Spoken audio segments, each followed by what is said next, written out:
नमस्कार दोस्तों, success study Baloda YouTube channel में आपका स्वागत है।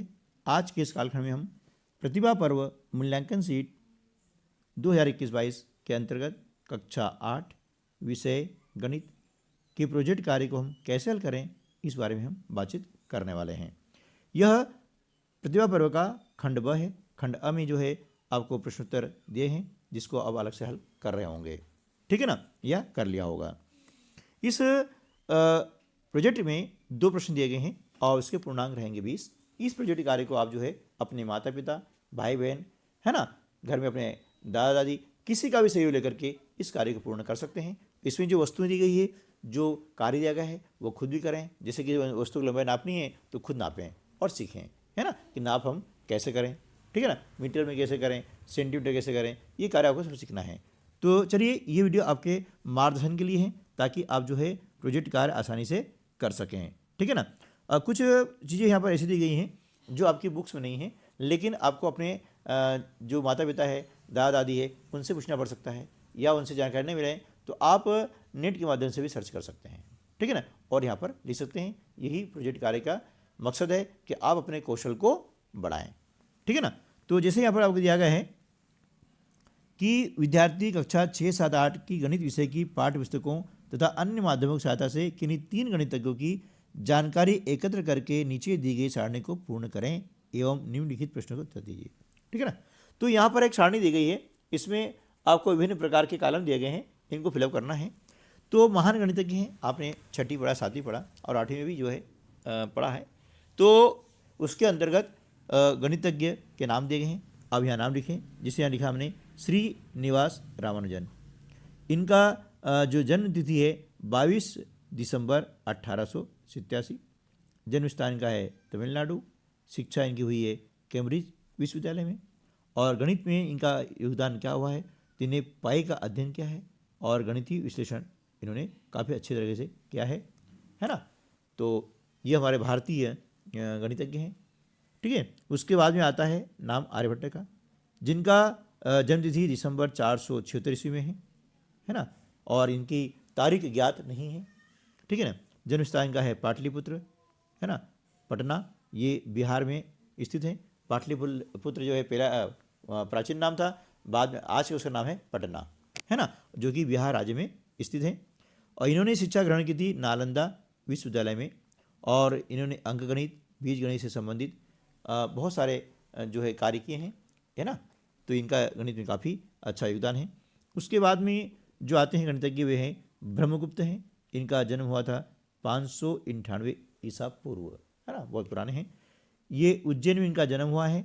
वैसे इनके जन्म के बारे में पूर्णतः निर्धारित तिथि नहीं है ना। और उज्जैन में इन्होंने अपना अध्ययन कार्य किया है काफ़ी। और ब्रह्मस्फुट सिद्धांत नामक इन्होंने एक पुस्तक लिखी है, और तुरीय यंत्र की खोज भी इन्होंने की है।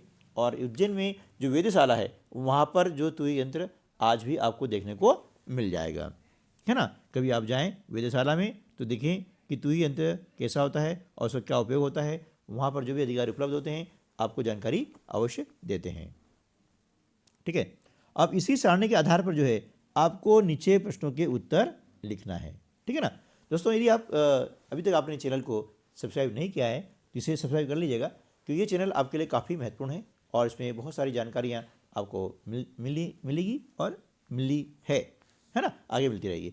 इस चैनल के प्लेलिस्ट में आप देखेंगे तो हिंदी, इंग्लिश और गणित से संबंधित बेसिक नॉलेज आपको काफ़ी अच्छे तरीके से समझाया गया है, ताकि आपका ज्ञान पुष्ट हो, आपकी जो पढ़ाई है वह आगे प्रतियोगिता तक पहुँचे, है ना। हमारा नारा ही है पढ़ाई से प्रतियोगिता तक। इसमें आपको गणित के एडवांस क्वेश्चन मिलेंगे।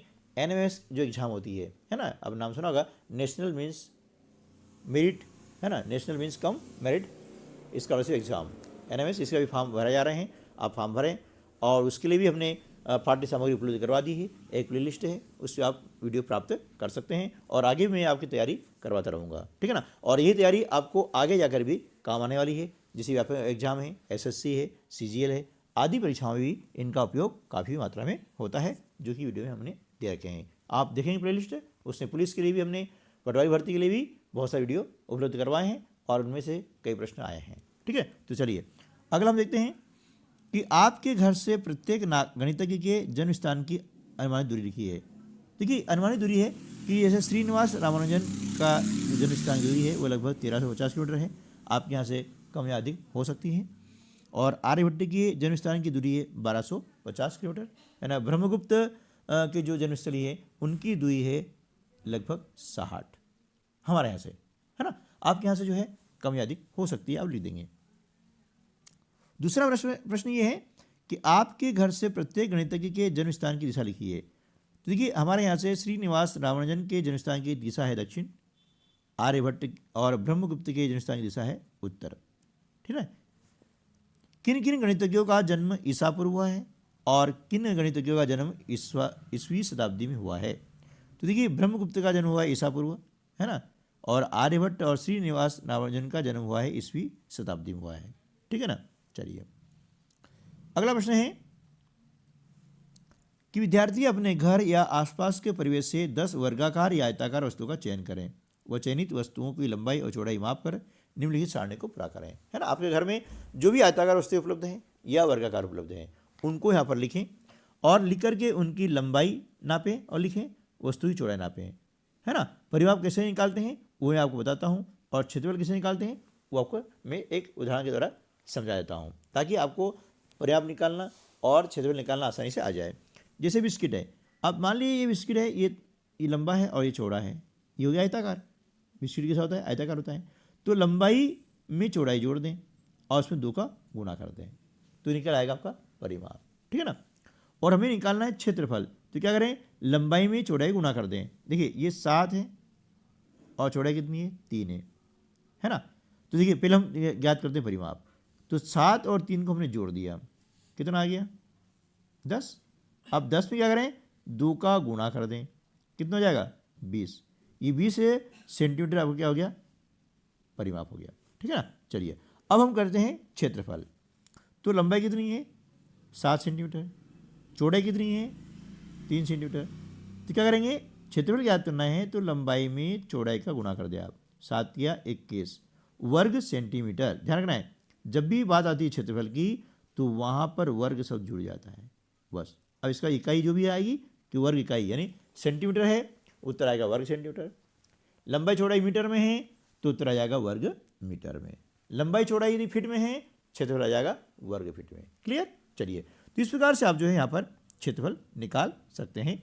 तो हमने यहाँ पर सभी का क्षेत्रफल निकाला हुआ है, आप भी इस प्रकार से लिखें, उनको नापें और उनका निकालें परिमाप। चलो पुस्तक का देखते हैं। लंबाई है 30 सेंटीमीटर, चौड़ाई कितनी है 17 सेंटीमीटर। दोनों जोड़ा हमने कितना हो गया 30 और 17 होता है कितना 47, ठीक है ना। अब 47 में 2 गुणा कर दो तो 47 दूनी होगा 94 सेंटीमीटर, यह का हो गया परिमाप। इसी प्रकार से हम क्या करेंगे, क्षेत्रफल निकालने के लिए लंबाई और चौड़ाई का आपस में गुणा कर देंगे, है ना। ये 30 में गुणा करेंगे 17 तो 17 तिया 51 और ये शून्य है ना, ऐसे उतार लो, ये हो गया 510 वर्ग सेंटीमीटर इसका क्षेत्रफल। क्लियर। अब तो कर लेंगे ना, ठीक है। और फिर दिक्कत आती है तो आप कमेंट्स कीजिएगा, मैं इसके लिए अलग से वीडियो बना दूंगा, ठीक है। चलिए अब आगे चलते हैं। तो मोबाइल 15 सेंटीमीटर लंबा है, 6 चौड़ा है, हो गया परिमाप कितना 42 और क्षेत्रफल हो गया 90 सेंटीमीटर, है ना। कंपास बॉक्स का इस प्रकार से, है ना। मेज का, माचिस डिब्बी का, नोटबुक का, रबर का, डस्टर का, स्केल का, ये आप सारी सामग्री ले लें और उनकी लंबाई चौड़ाई लिख करके, है ना, जोड़ दें और 2 गुणा कर दें, निकल जाएगा परिमाप। लंबाई चौड़ाई का गुणा कर दें, निकल जाएगा क्षेत्रफल, ठीक है दोस्तों। तो इस प्रकार से आप जो है कर सकते हैं। अब इस सारणी को देख करके आप नीचे लिखे प्रश्नों के उत्तर देंगे, ठीक है ना। किस वस्तु का क्षेत्रफल सबसे अधिक है, देखिए अब यहाँ सारणी देखेंगे ना तो मालूम पड़ जाएगा कि यहाँ पर मेज का क्षेत्रफल सबसे अधिक है 3000 वर्ग सेंटीमीटर। तो हमने लिखा यहाँ पर मेज का क्षेत्रफल अधिक है, ठीक है ना। अगला प्रश्न है किस वस्तु का परिमाप सबसे कम है। तो जिसका कम है ये लिख देंगे रबर का है, तो लिख देंगे रबर का परिमाप सबसे कम है। अब पूछा गया है कि सबसे अधिक क्षेत्रफल व सबसे कम क्षेत्रफल वाली वस्तु के क्षेत्रफल में कितना अंतर है। तो देखिए सबसे अधिक क्षेत्रफल कितना है 3000 वर्ग सेंटीमीटर और सबसे कम है 18 वर्ग सेंटीमीटर। तो अंतर ज्ञात करना है, तो अंतर कैसे ज्ञात करेंगे, 3000 में से हम क्या करेंगे, जो सबसे छोटा है ना उसको माइनस कर देंगे, यानी घटा देंगे। तो 3000 में से हमने 18 माइनस कर दिया है तो उत्तर आ जाएगा 2982 वर्ग सेंटीमीटर। ये आपका आंसर आ जाएगा, ठीक है ना। अब ऐसी वस्तु के नाम लिखिए जिनकी लंबाई और चौड़ाई बराबर है। तो भाई लंबाई और चौड़ाई बराबर कब होती है, जब कोई वर्गाकार आकृति हो, है ना, वर्ग के आकार की आकृति होती है। अब यहाँ पर सारी चीज़ें आयताकार हैं, सारी वस्तुएं आयताकार हैं, इसलिए इस सारणी में ऐसी कोई आकृति नहीं है, ऐसी वस्तु नहीं है, ठीक है ना। जिसमें भी लंबाई और चौड़ाई बराबर होती है उसे हम कहते हैं वर्ग। इस प्रकार से वर्ग बन जाता है, जिसकी चारों भुजाएं बराबर हो, ठीक है दोस्तों। तो यदि आप इस चैनल पर पहली बार आए हैं तो इसको लाइक करें, वीडियो को, चैनल को सब्सक्राइब करें और अपने अन्य दोस्तों को भी शेयर कीजिएगा, है ना। मैं आपको 8th ग्रेड अभ्यास पुस्तिका की सारी वीडियो उपलब्ध करवा रहा हूँ, जिसकी लिंक इस वीडियो के डिस्क्रिप्शन बॉक्स में दी गई है। ऊपर जो आई बटन है वहाँ पर आपको मिल जाएगा, और चैनल के प्लेलिस्ट में भी उपलब्ध हैं, बहुत सारी चीज़ें उपलब्ध हैं। गणित वर्कबुक है, इंग्लिश वर्कबुक है, ब्रिज कोर्स है ना, और आपकी व्यापम परीक्षा है, NMS जो परीक्षा आपकी है ना, नेशनल मीन्स कम मेरिट छात्रवृत्ति परीक्षा है, जिसके अंतर्गत आपको 12,000 रुपया प्रति वर्ष 4 साल तक जो है इस कार से मिलने वाली है, यदि आप इसमें अप्लाई करते हैं और क्वालिफाई आते हैं तो। उसकी मैं आपको तैयारी करवाऊंगा। कुछ वीडियो मैंने अभी डाल रखे हैं, उनके फॉर्म भरे जा रहे हैं, आपका फॉर्म भर दीजिएगा और इस परीक्षा में जरूर मतलब आप जो क्वालिफाई करेंगे, है ना। मिलते हैं अगले वीडियो में, तब तक के लिए नमस्कार, जय हिंद।